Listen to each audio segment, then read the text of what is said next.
How did you approach publishers in the beginning? Like, have you always been traditional, or did you try and go indie in the beginning?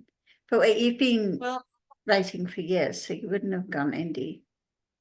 I wouldn't have because back when I was first approaching publishers and agents, I started in 2003 was the first time I went to a writers conference, and then I got my contract in 2008.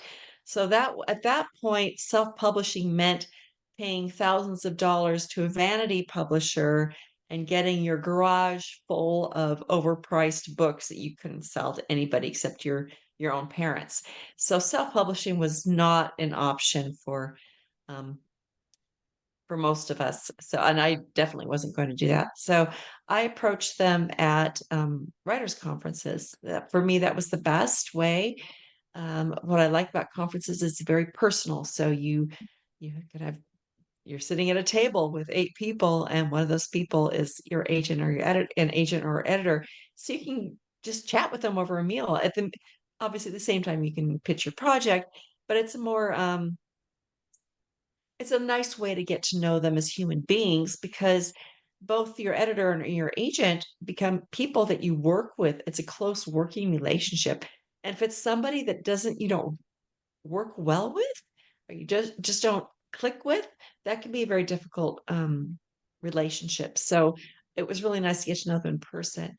The conference I used to attend most often, they allowed you to submit in advance, so you could, if all the editors and agents who were present at the conference, you could submit a chapter to them in advance so they could read it and decide if they wanted to have a special appointment with you. And that was also really nice for those of us who are introverts because you just slid it in and you didn't have to do the elevator pitch and all that. So your writing did the work for you. So that was I did that for about 5 years. I went to that same conference and kept submitting, kept getting to know the editors and agents. I was rejected by every single one of them. Oh, And wow. at that time, yeah, at that time, historical fiction wasn't selling. They didn't want it. And they always said, and we especially don't want World War II. And all the editors and agents were like, yeah, no, we do not want World War II. It just was not a big genre at the time. And meanwhile, I was writing these World War II books and I had a trilogy. So not even I could just give up on the one book. No, I needed to finish the trilogy. And the more I kept praying about it, God just kept saying, you need to finish this. You need to finish this. So I kept going back year after year pitching the same project. And I felt like a total loser. But the market changed. And when I went in 2008, they realized they had neglected their historical readers. And the historical fiction readers, there's always a certain level of people who love historical fiction. And even when the genre wasn't hot, there's still people who love it. And and sure enough, so 2008, they started buying a lot of historical fiction.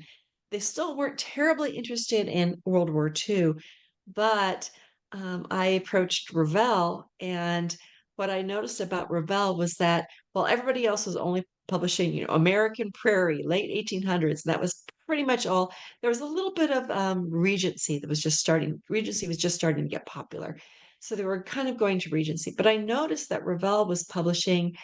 They had a World War One series out at the time. They had one in Laura France had just no, she was after that. But they had some that were like it was Ireland in the 1700s.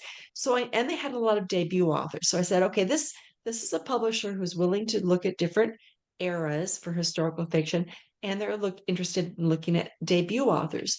So I submitted to Vicki Crumpton at Revell, and she said, so go ahead and send it to me. So I went ahead and sent her the whole manuscript. And a few months later, I ended up with my first contract. So I kind of, the funny thing was, World War II kind of still stayed not terribly popular for the first few years I was published, but now obviously it's taken off. And it's been kind of fun because I keep joking that for the first time in my life, I'm trendy. So I've never been trendy. Like I hit a trend accidentally. I was writing something unpopular and then it became popular. So it's been kind of a fun ride. I think it's a timing thing, like, and it's Yeah, amazing yeah, how there's you were persistent. You know, you didn't just say, "Oh well, nobody's ever going to publish this book," and then shelve it. You kept being yeah, consistent and then kept pushing, and that's great. yeah. Well, it was of course, this was over the course of 5 years, so there was moments of despair, and I'm giving up, and I'm a loser, no one ever wants me, and then moments of absolute persistence, but what kept me going was just the sense that God kept making clear to me that this is what he wanted me to finish that trilogy, the what became the Wings of Glory trilogy, and, like, "You need to finish this," and I kept telling him, "Lord, in case you were unaware, um, historical fiction isn't selling right now, especially World War II. Can you give me a chick lit was big. Can you give me a chick lit book?" And silence. So finish the trilogy. So I just finished the trilogy.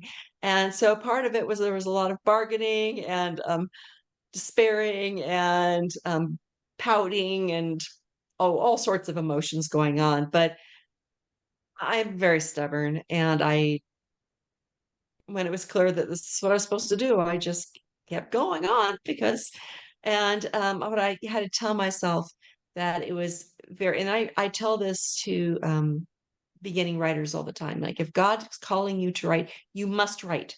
You must write. It doesn't mean you're called to be published, but if you're called to write, you must do it. So I just kept writing. So That's awesome.